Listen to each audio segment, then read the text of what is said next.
Hello, Montessorians. Thank you so much for joining us for another session of our coaching calls where Matt Hillis walks us through his Montessori Marketing Method. Joining us today, of course, is Matt. Matt, thanks so much for being here. Happy to be here. And we have Nito's community manager, Deneen, online as well. Deneen, thanks for being here as well. Yes, absolutely. And I just want to say thank you to the community for welcoming me. So that notice went out yesterday, and I appreciate those that posted and said welcome. So that was really nice. Yeah, we have the new community manager announcement up on the blog, and Deneen is, I guess the training is over, and she's now with us uh, completely. I don't know how else to say that, but we're happy to have you. Yeah, come at me. I'm ready. Oh, Famous man. last words. Today we're talking about lead management, and there might be a more Montessori way to say this, but one of the issues that we've been seeing with a lot of our members is um, how do we deal with the influx in leads once we start marketing? It's a really good problem to have, but it's still a problem, and so it's one of the things. It's a perfect tie-in to the last two coaching calls: Facebook marketing and Google marketing. When those things begin working for you, your phone's going to ring and your email inbox is going to start to explode, hopefully. And when that happens, we want you to have a plan in place in order to deal with those things. And this is something that Matt is really good at.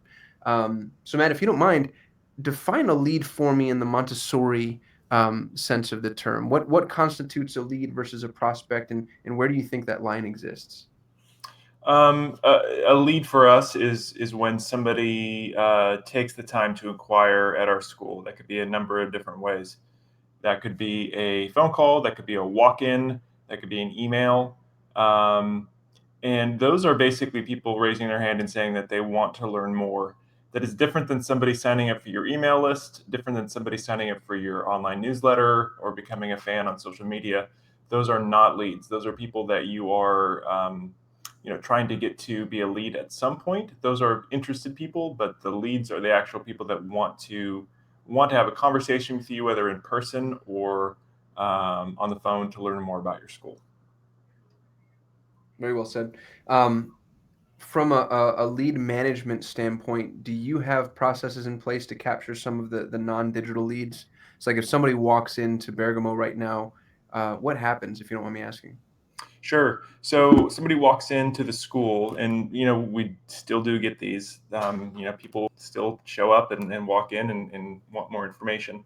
Um, back in the day, back when I was a younger man, we used to give somebody a packet that we would have ready at the front desk, and sometimes we would hear from them in the future, and sometimes we wouldn't. The most essential thing that we decided is that we just need to get their contact information when they come in, and so really the ops managers are trained to, when somebody comes in, to schedule a tour for them if they want to, and we can do that directly through our website. So rather than them uh, you know, t- rather than saying to the person coming in, hey, just check out our website and schedule a tour, the office manager is trained to schedule that tour directly for them. And they use the Calendly tool on the website just as the parent would, but we're just entering their information for them. So that would be the ideal way of getting them into the system. If they don't want to schedule a tour at that time, then what we can do is schedule a time for them to either have a phone call with our admissions director, or if they don't have a specific time available, we can just fill out a general web form that I have linked on their home screen, which captures their name, phone number, and email address for the admissions director to follow up when she's available. So I think that's such an excellent use of your website as kind of a back end tool because everybody assumes the website's a front end tool, meaning it's available to website visitors. But now you're giving it to people behind the desk and letting them use the same process, which is, it's two birds in one stone. Absolutely, and it works really well because from a user perspective, from the parent's perspective, if they schedule a tour at that point, they're getting all the same confirmations and information that they would if they would have booked it themselves. We're just taking their information and doing it for them on the website. That would be the number one thing that we want to do. Sometimes, again, like I said, people aren't ready to schedule a tour, and at the very least, I want to get their contact information for our admissions team to follow up with them. These are a little bit more difficult. It causes more causes more work for the admissions director. You start to have that back and forth, when can you talk on the phone? Can you email me this information? It's a little bit more laborious. So ideally, we would get them to schedule a tour, but sometimes they don't want to do that. You mentioned a moment ago that filling out the form gets them into the system. I imagine you're referring to a CRM. Can we segue over to that topic? Will you talk about how you use a CRM, when you started using it, and maybe, if you don't mind me directing a little bit, the beginning of the process? Because I'm willing to bet it was probably, on a napkin, quote unquote, maybe using Excel or something a little more rudimentary. Oh, I don't even think it was Excel when we started. I think it was literally just pieces of paper that we would have in a binder.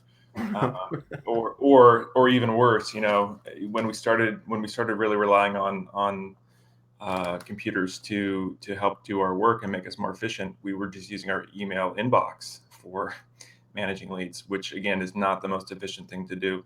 So we made the switch to a CRM called Infusionsoft, which was about 4 years ago. We use it in a very rudimentary way. All that's doing when we started was basically keeping track of name, phone number, email address, and program that they were interested in. And at the very least, when somebody would call back, the admissions director could enter their last name into the CRM and kind of find out those notes about people, right? When they inquired last, what program they were interested in, if they'd had a conversation before, if they had toured before, that was noted in there. So we can immediately jump in to pick up where our conversation left off. And from Infusionsoft, you moved over to Ontraport. Do you mind me asking why you made the switch? Yeah, Infusionsoft is a very robust system, and I think I had somebody on a phone call earlier this week who asked me if we had used Salesforce. Salesforce is another example of a CRM platform that is very, very robust. Both of those systems, Infusionsoft or Salesforce, do work obviously, and they're used by thousands of companies all over the world. It was just a little bit too much for us, and by too much, I mean, as Montessorians, we're used to dealing with children, we're used to dealing with parents, and we're used to working in a Montessori school. Being super tech savvy is not, high on the list of the skills that I need or our school needs to be successful as an admissions director. So when I was looking at other options for CRMs, it was really important to me that we had something that was easy to use, that was a little bit scaled down, that provided all the tools that we needed, but didn't have all the bells and whistles that we never were going to use anyway. So Ontraport was really a great solution for that. And the note I want to drop for our members is something is better than nothing. So if you're currently, putting this on a legal pad somewhere, or like Matt said, using your inbox, we'd love to see you transition to something that's a little more manageable. And for anybody who's scared off by the concept of a CRM, my recommendation right now is to use Microsoft Excel or Google Sheets. It's not ideal, but it's far better than your email inbox. It's going to keep things in a format that you can actually use. And when you start to run ads, it allows you to do things like filter by quality, see where most of your leads are coming from, gauge by date, etc. So if you're not using anything and a CRM scares you off, please don't allow that to be a reason, not to move forward with a solution. I think that something as simple as Excel or Sheets is a good enough for now solution, and will at least arm you with some of the information that allows you to make actionable decisions when it comes to your marketing. With that said, we have yet to find a CRM that we're in love with to make a recommendation to our NATO members. I wish I could say this is the definitive solution. Here you go. We're not there yet. What we're doing right now for Matt at Bergamo is we're using a CRM that's pretty customizable to build something that we can then push out to our member base. And this is a question that we get often. Sometimes people refer to it as their database. What are you using for your database? Right now, we have a soft recommendation of Ontraport. Here's the tool, and we're building a custom implementation, and we're actually working with the team at Ontraport to do this. We're going to build a custom implementation for Bergamo, and once Matt has given it his thumbs up, his approval, then we're going to roll this out to all NATO members, and we're actually going to make the base implementation free of cost. And I mean free of cost on our end. You'll still have to pay for Ontraport, of course, which I think starts at $75 a month or $80 a month. But our implementation is going to roll out to all NATO members without any additional cost. And, that's just part of our effort of helping to improve the reach of Montessori schools. So keep your eyes and ears peeled for that. I would anticipate this being probably an early to mid 2019 initiative before we're really done. Matt, any opinion on timeline there? Yeah, I think to be safe, that's probably a good time frame. This is not something that we want to. Well, when Cossum and I started this company, it was really important to me that if my name was going out there on something, that I was really confident in what we were promoting and using. I'm confident in the tools that we put out in terms of Facebook and Google and our content, but I'm not 100% confident as a user or as somebody who would recommend it in Entreport yet, because we're still just kind of getting up to speed on it and learning how to use it really, all the aspects of it at our school, and that's going to take a little bit of time. And I think that 2019 is a good goal for that. Great. On that note, not to get too tangential, but this entire approach is, a lot of this is a sandbox for us. And so I want our members to know that we're constantly reaching forward and trying to figure out new things and bring new tools to the table, but also without being overwhelming. And so that's kind of the dance we're in right now. And I appreciate everybody being patient with us, because I know it's been a question I've gotten often. And right now I just don't have a great answer. Moving on to something more specific to lead intake, answering the phone. Now, Matt, you have a big school. You have 4 locations. You have near 500 students. Your answering protocol is probably a lot different than a smaller school. Can you talk about that? Well, I think that what it comes down to is for any school, regardless of if you have 10 students or 1,000 students, the phone needs to be answered within 3 rings. And that's actually something that we struggled with. So many things happen at a school during the day. Our office at the schools is kind of is a hub of activity. You've got children coming in and out. You got children wanting to use the copy machine to make copies in the elementary program. There's all sorts of things going on. For us, what we decided to do was to have a virtual PBX system which answers the phone and then routes it to the direct person. So half of our phone calls that come in are for people looking to get information about the school. So I wanted to have them to be able to contact Sylvia's office directly. In retrospect, I'm actually going back towards having somebody answer the phone rather than a PBX. And for a number of reasons, I think it's a little bit more personal. I think that sometimes I know that I get frustrated when I call people and I have to listen to somebody talk for a little bit before I press a button to get to an extension. So for us, we'll be going back to direct answer and then routing that phone call to the right person. Regardless of what you do, you need to make sure that the phone is answered within 3 rings, and that is a team effort. So if anybody in the office, whether that's me, whether that's our receptionist, whether it's an office manager, whether it's our communications director, if it rings more than 3 times, you need to stop what you're doing and pick up the phone, because somebody's taken the time out of the day to inquire. And the worst thing that you can do, and talk about a bad first impression, right? The phone just rings and rings and rings. That's one of the things that will drive me insane if I hear that going. So I'll stop what I'm doing if I hear the phone ringing more than 3 times. I'll want to address why that's happening, right? But I will make sure that in that instance, the phone is answered. And a few questions there for you, Matt. What PBX tool are you using right now? We're using a system called OneBox. I'm not in love with it. We've used it for 5 or 6 years. It works well. We're able to get our voicemails delivered to us.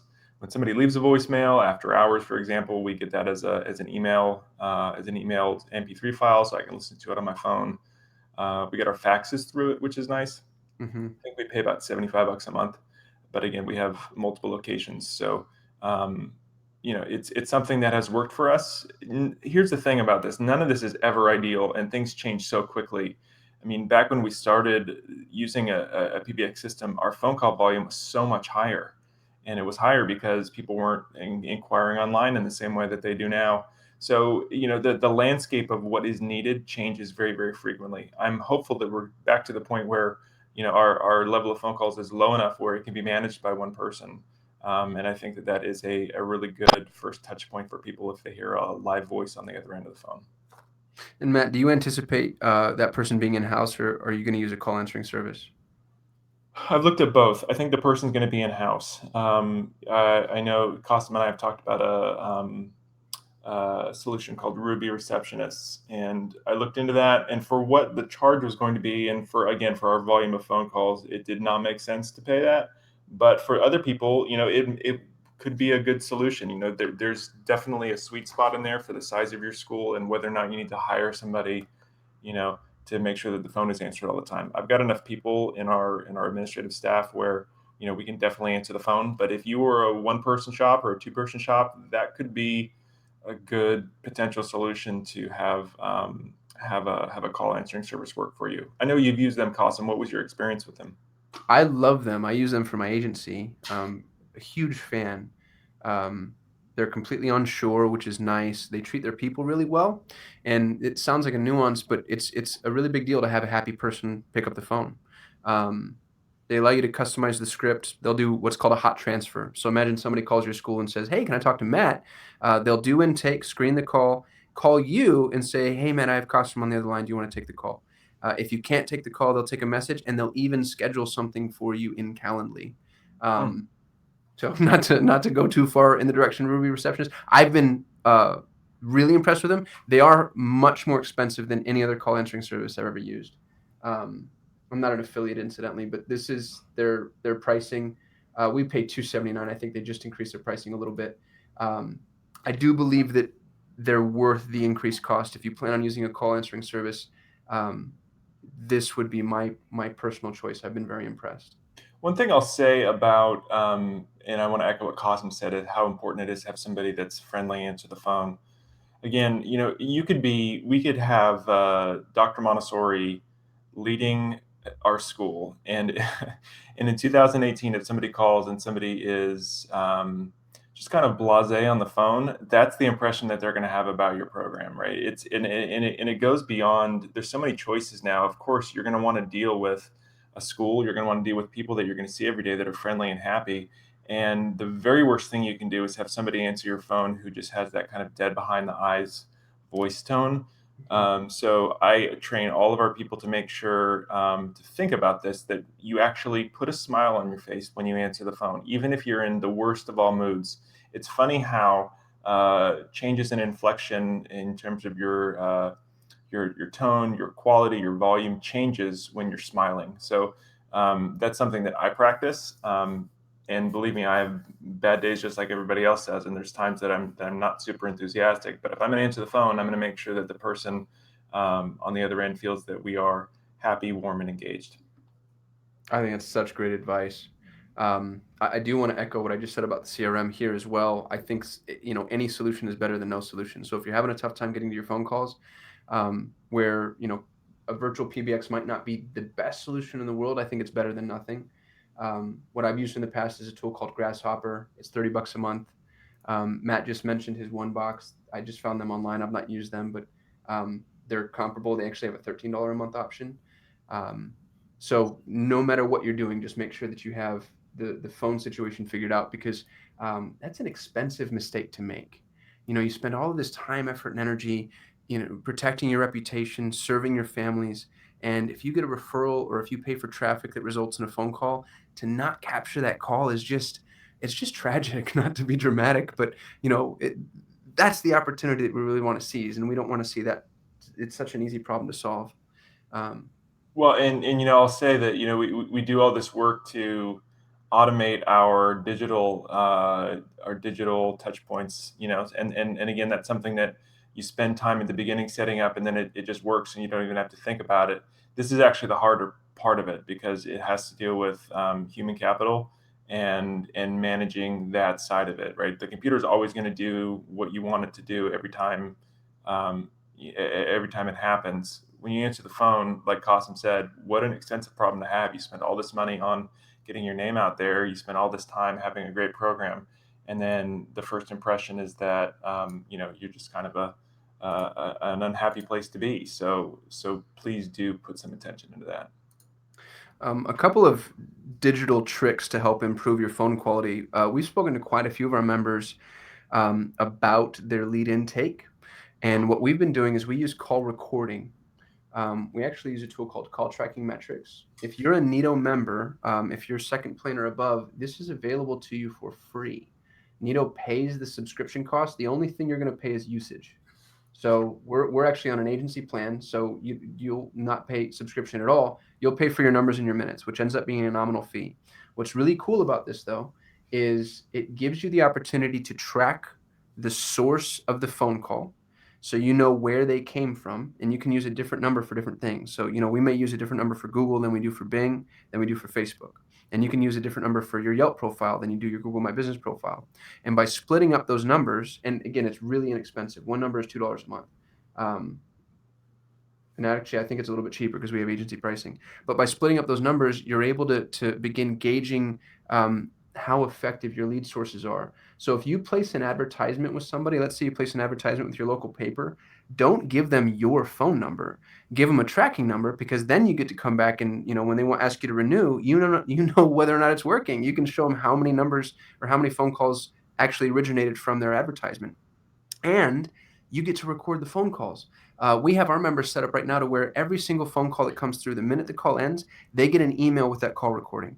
And this gives you the opportunity to go through and vet every single call that comes in. And we've offered, I think, some really great advice to a lot of our members on things that they can do a little bit differently to help answer calls. So you don't have to use call tracking metrics. There's a ton of call tracking tools out there. If you are a paying Nito member, this is available to you for free, which I think is a pretty significant value add. And it's relatively easy to set up and manage. We'll help you do that. But please, take advantage of something along these lines, because it really helps you gauge how effective your marketing has been. The other thing I want to touch on is using caller ID to customize your messaging. If you are using call tracking, that means you have different numbers for different marketing conduits. And you can set it up so that the caller ID that you see is the tracking number.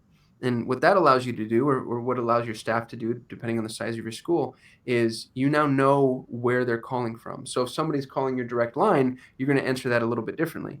But if somebody's calling your Google line, you might customize your message according to what your ads look like. So if your primary call to action in your Google ads is to schedule a tour, you might answer the phone and say, "Hey, thanks for calling Nito Marketing. Are you calling to schedule a tour?" And what you've done there is skipped over all of the other kind of ancillary questions that they may have that could possibly derail your process, and gotten straight to the heart of the issue. Matt, I don't know how you feel about that, or if you want to challenge it at all. I know I'm overstepping my bounds a little bit, but that's kind of a digital marketing best practice. For me, that would feel a little bit salesy, and I think that in different industries that could be really, really effective. For us, I probably would not choose to do that. Very fair. I appreciate that feedback. The other thing that I talk to people about is how to capture contact information. It's really hard to say, "May I have your phone number?" It's really easy to say, "Hey, just in case we get disconnected, where do I call you back?" Again, that could start to get salesy, but if you're in a position to where you want to get better at collecting contact info, there are nice, subtle ways of going about that aren't quite as intrusive as just coming right out and asking for them. A great way to capture email addresses is ask them if they're interested in receiving something. Matt mentioned a welcome packet earlier. If they call and ask them for tuition rates, instead of just reading something over the phone, you can say, "Oh, I can send that right over. What's your email?" So just some ideas to start capturing contact information that allow you to nurture people long term. Yeah, and again, what another great use of the website, and that's what office managers are trained to do. Sometimes you have people that are just looking for tuition. Like I know, I'm sure everybody on this phone call has gotten these inquiries before, where it's like they don't want to talk about the program; they're literally just price shopping. Again, our office managers are trained to go on the website, fill out the tuition request form for the person, and then it sends it to them automatically, and then they're automatically ported into our database. That's awesome. Okay, so when someone fills out a form, and we've gone over this a little bit in previous coaching calls, but I think it's worth touching on here just because we're talking specifically about lead management, excuse me. So when they fill out a form on your website, and Matt, again, this is something that I think you're really brilliant at. What happens? I go to Bergamo, I'm interested in tuition or scheduling a tour. Where does that information go? And then what happens after the fact? So are you talking specifically about tuition requests? I think we can start there. Yes, sir. So at that point, they are automatically, all that information is added into Ontraport for us.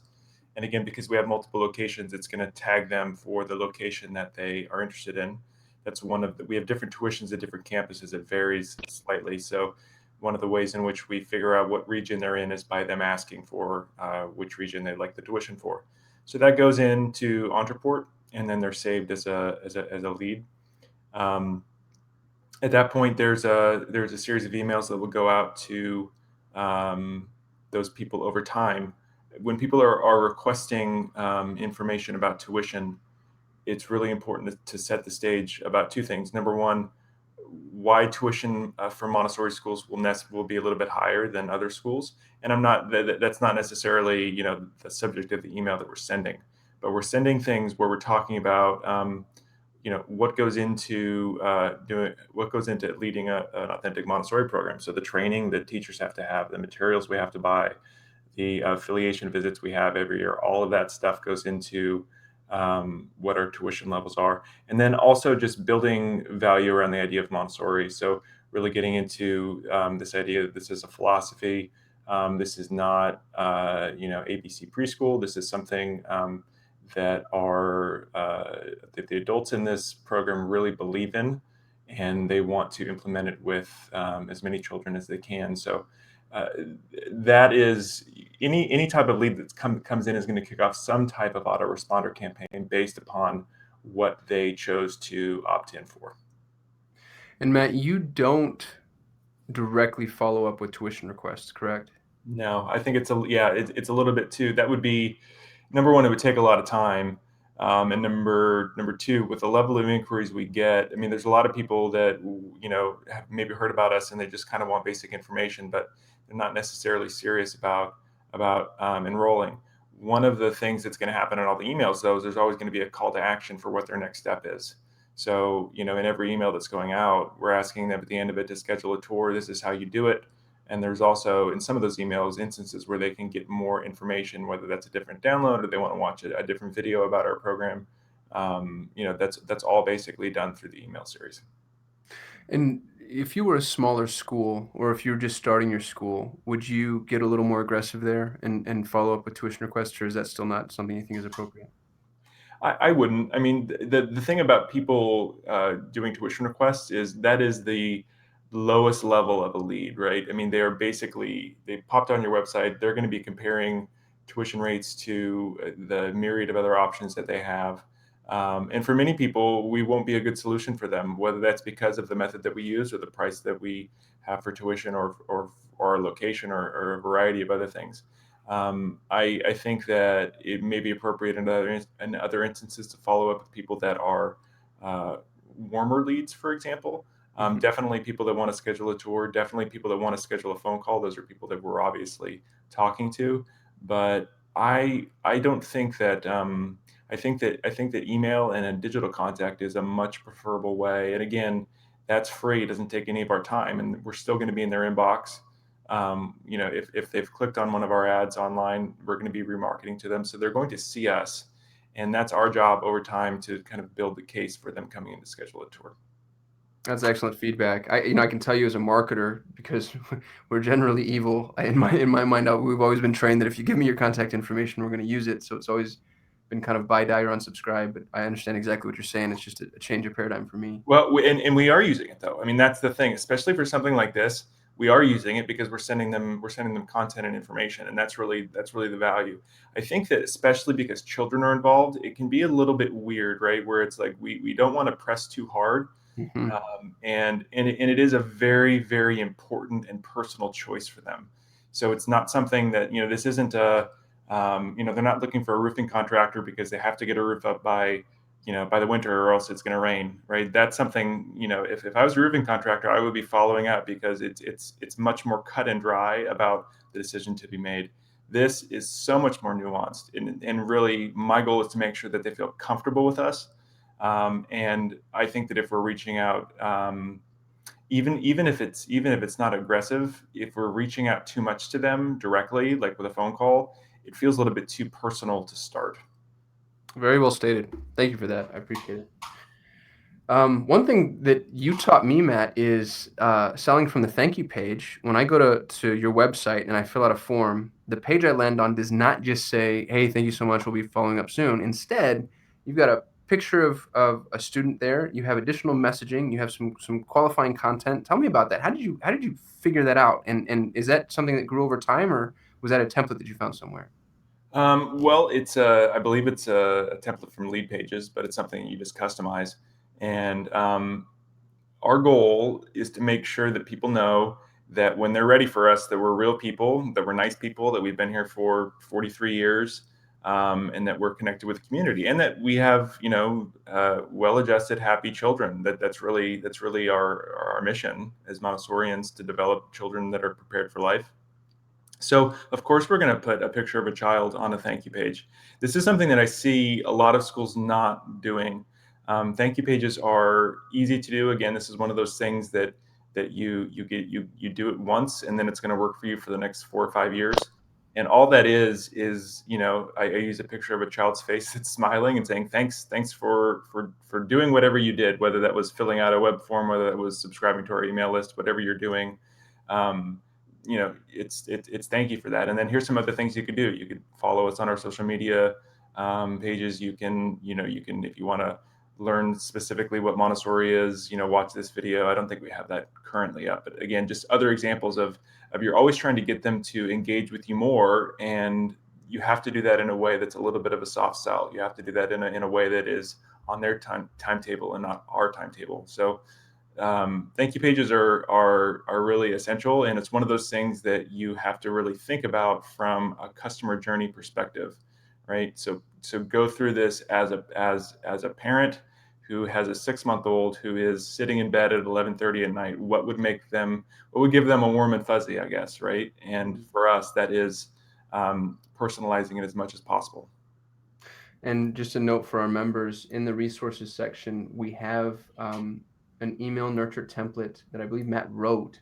It's 7 emails long. It's great. It's completely customizable. You can customize it to your needs and to fit the voice of your school. So please take advantage of this resource. Absolutely free to do inside of a tool like MailChimp, which is free for up to, I think, 1,000 subscribers, which is pretty significant. So please make sure you're doing that. Okay. I just want to, this is a semi-repeat, but contextualized in a different way. Facebook leads deserve to be treated a little bit differently than Google leads. A lot of that has to do with the quality of the leads, but also the temperament of the prospect. They're coming from a different place. They're approaching us from a different reason. And we've seen a lot of differences between what we would consider to be an inbound lead, which is, a search lead like Google, versus an outbound lead, which is a lead that you go in and get, like Facebook. Matt, I know this is a soft repeat, but if you wouldn't mind, can we talk a little bit about how you treat Facebook leads compared to how you treat Google leads? Yeah, and I learned this through just trial and error. People who schedule tours through us on Facebook are much more likely to no-show. The quality of leads in terms of an alignment standpoint is much lower. That doesn't mean that we don't attract quality people. It's just that the percentage is lower than somebody that's coming from a referral or somebody that's seeked us out through Google search. So we don't treat them any differently. I just have different expectations around that. Mm, Something that I may want to do in the future is maybe for Facebook leads, we actually want to give them a phone call a day before the tour to confirm, because I do have many more no-shows for these Facebook bookings versus other types of bookings. But I don't necessarily treat them differently. I just have different expectations about them. very fair. We have a specialized Facebook campaign specifically for our members, and the campaign is meant to pre-qualify prospects according to interest in content. And so the hope there is we are improving the quality of the leads slightly, but even with that stated, we've seen this to be true across all of our members. The Facebook leads tend not to perform quite as well as the Google leads do. And I think, and Matt, you've spoken to this a lot, I think it's a condition of intent. With Google, people are looking for a solution, and with Facebook, we just kind of casually came across their view. Um, I don't know if that bears touching on again, or if we feel like we've covered it pretty well in the last coaching call. Yeah, I mean, I'll do the 30-second repeat. I mean, Google is the yellow pages, and people are looking for something specifically. They're searching for Montessori school, they're searching for early childhood program because it's on their mind and they're going out to get something. Facebook, it's coming at them as, oh, this may be of interest to me. Yes, I was kind of thinking about this, and maybe I'll click on this, and yeah, that looks interesting to me, but it's not the level of intent is so much different, and I think that is we see that obviously in the people that come in. One thing I'd like to mention on Google ads specifically is people that are searching on Google are very aggressive. And I don't mean that in terms of temperament. I mean that statistically they're going to click on over 4 ads. I think it's 4.3 ads. Now there's only 4 ads on the first page, so that means that they're also either traveling down to the bottom of the page or performing another search potentially. Um, which means that if they try to reach out to you or call you, fill out a form, they're probably also doing that on other sites, which makes speed extremely important because La Petite is going to answer the phone. That might be what they're best at, and we want to make sure that we're not setting ourselves at a disadvantage over something quite that small. Google ads are high quality prospects typically, but they are they're searching for a solution. They're searching for a solution now, and we want to give them the opportunity to kind of check one of those things off of their list. So that's what I have here listed as the importance of of speed. We have it as the 5-minute rule here internally, but the faster you can get to those leads, the more likely you are to qualify them. What is the 5-minute rule for you, Cosm? My team needs to get back to a lead within 5 minutes of the lead landing. We answer the phone right away because we have a lead intake, but most of our leads come in digitally. And there was actually a study done. It was a 20-year study done at MIT, and they studied, I think, over 1 million data points at a call center meant specifically for salespeople. And what they found is that if you qualified a lead within 5 minutes, you were 1,000 times more likely to do subsequent business with that lead. And then the drop off after 5 minutes was immense. And then the drop off after an hour basically made it irrelevant. Now, that was a high pressure sales environment.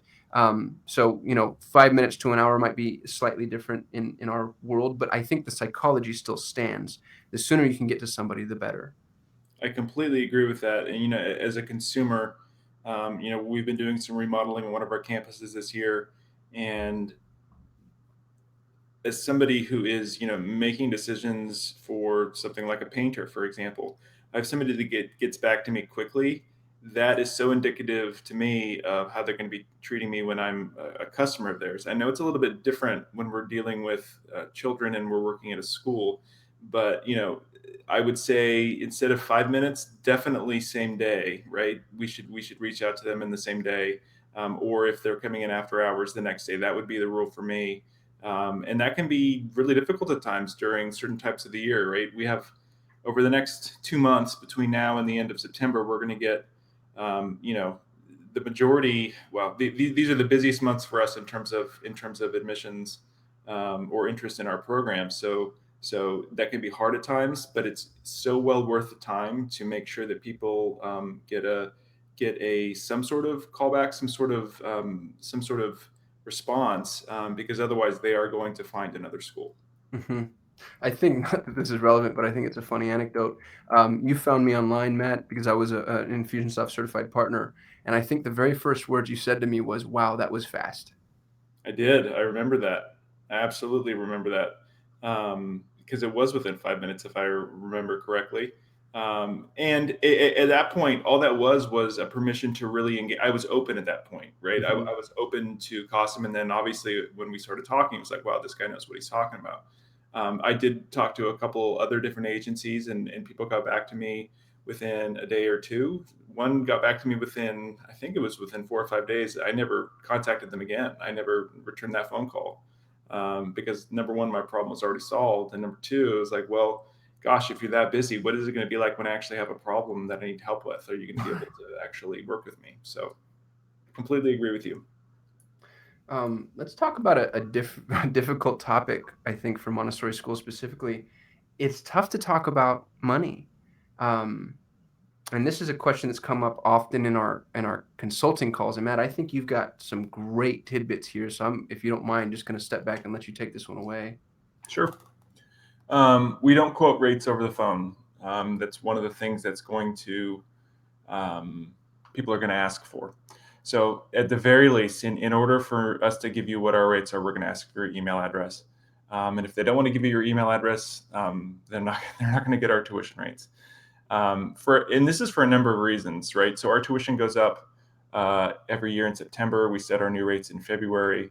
It can be confusing for people, and especially for office managers. What if we give them the wrong rate? And what if they come in and they were expecting a different tuition rate, and now it's raised 5%? So that's why we do things via emails, because it's much more cut and dry, and it's much more clear in terms of the written communication. And as a result, we also have a database that we can then continue to provide value for what our tuition rate is over time via email. So we don't give rates over the phone. And I also don't want people talking about rates over the phone for a number of reasons. The office manager whose job is to manage an office at a Montessori school is not going to be able to talk about the intricacies of Montessori in the way in which I want that conversation to be held. So if anybody, if we ever are giving tuition rates over the phone, it would maybe be Sylvia, who's our admissions director, who had a scheduled phone call with somebody, and for whatever reason they couldn't get their email to open. I don't know, but my point is that always get their email and never give the rates over the phone. Um, don't be ashamed of your tuition. We need to charge what it costs to run a high quality Montessori school. And as soon as we start that race to the bottom, right, where people are comparing us on price, and so and so private school or so and so preschool down the street is $100 less. Can you match that? I've had people ask me that before. That is a race to the bottom. You become a commodity. And Montessori is not a commodity. Montessori is a beautiful method of education that changes children's lives and really benefits families. So we don't even want to engage in that, and that is a huge red flag for me when people ask those types of questions, or if we price match or do anything like that. So that will happen, even with I've had conversations with people that run large, well-known Montessori schools with great reputations, and they still get those types of questions. That doesn't mean that that the person is bad or they're doing something that's rude. All that means for us is that they're not mission appropriate for us. We are not going to be the least expensive school. We probably won't even be a mid-range school. We're probably going to be higher than most any other offerings that are out there. And I would really encourage you to not be ashamed of charging what you are worth to run a high quality school. In fact, some people will actually be attracted to the fact that you are charging more, right? Because that says something about the value and how you value what you do as well.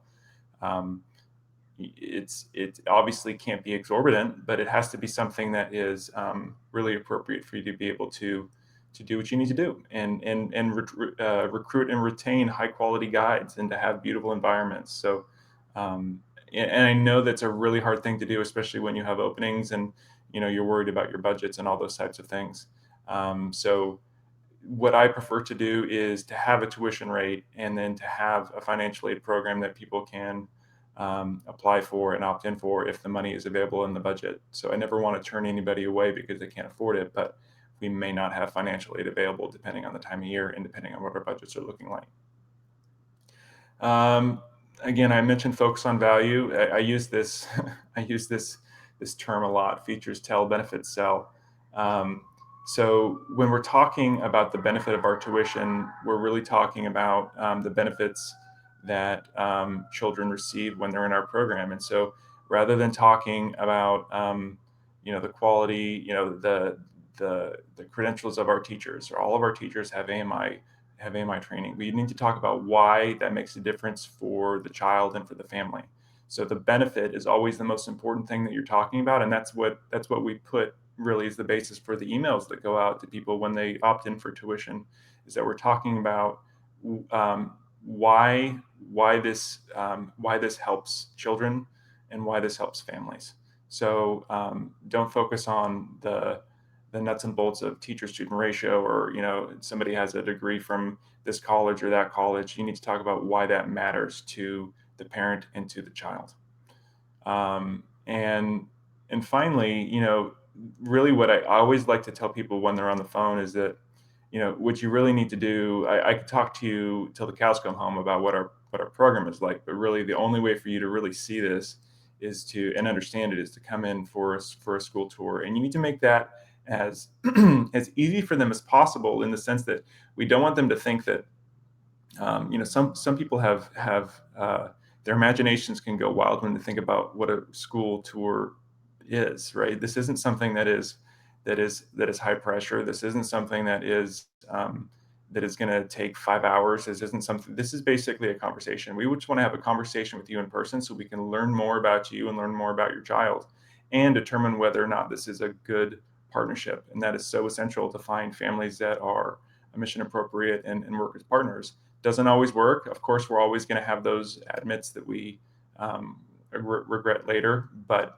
having those conversations in person up front helps so much to delineate that process.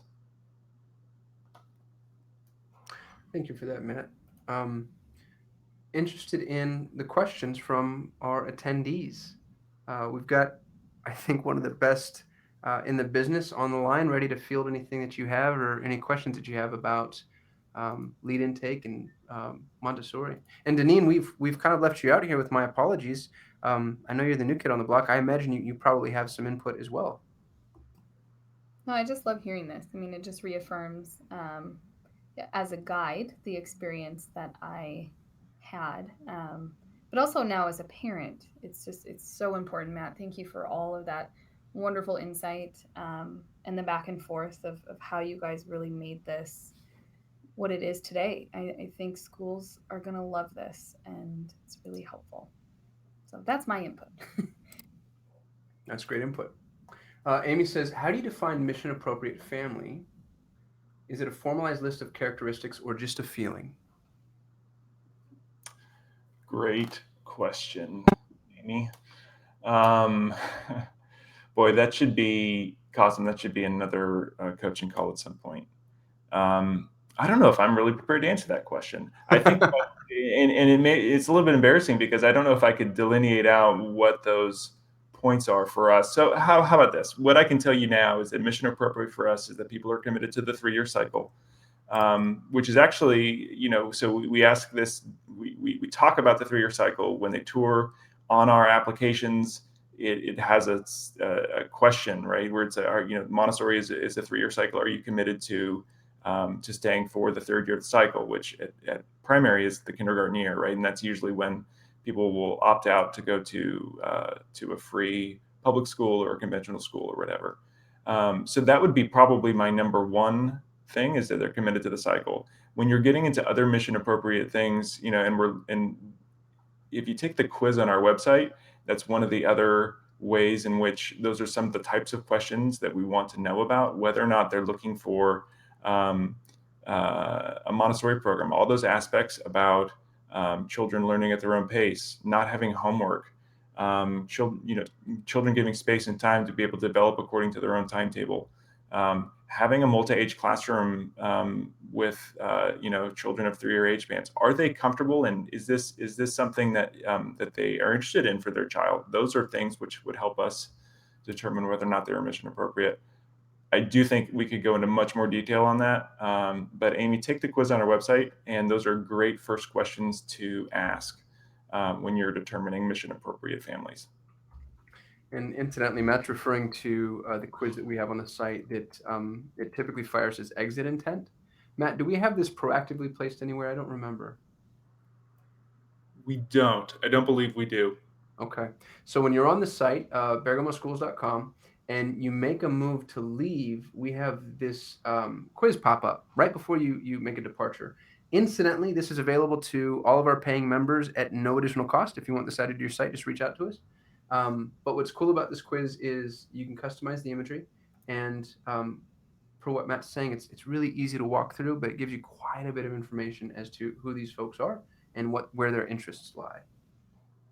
And again, keep in mind, right, it's interesting. So we talk about preschool in this quiz. The reason we do that is because we don't admit a whole lot of, well, we admit on a case-by-case basis children at the elementary program, depending if there's openings and depending on whether or not they're a good fit. So the reason why that is geared towards preschool, the reason why it says preschool only, is because we are focusing 98% of our attention on children under the age of 5, because we want to graduate up children from our primary program to our elementary program rather than getting children, admitting children at the elementary level. So I was typing my response to Amy. Mm-hmm. And we are going to add that to our coaching call schedule, Amy. That was a great question. Thank you. Any other questions for us before we sign off? We've got another 12 minutes scheduled. Happy to use it to your benefit.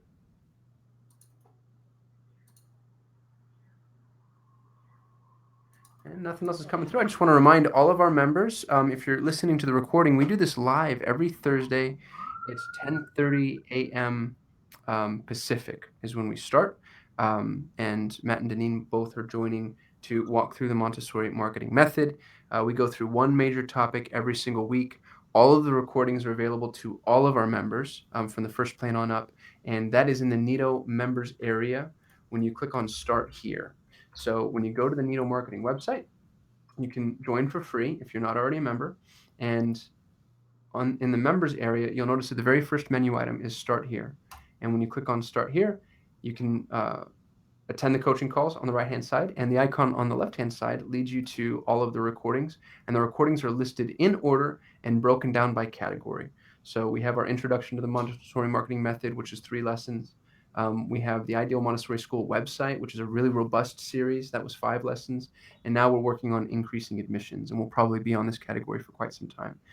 If you have topics that you would like us to visit, please offer us those suggestions, just like Amy just did, because it really helps kind of equip us to know what it is that we need to speak to in order to better serve our members and the Montessori community. All of that said, Matt and Deneen, thank you so much for being here again, and I'll see you next Thursday. Talk to you guys then. Bye-bye.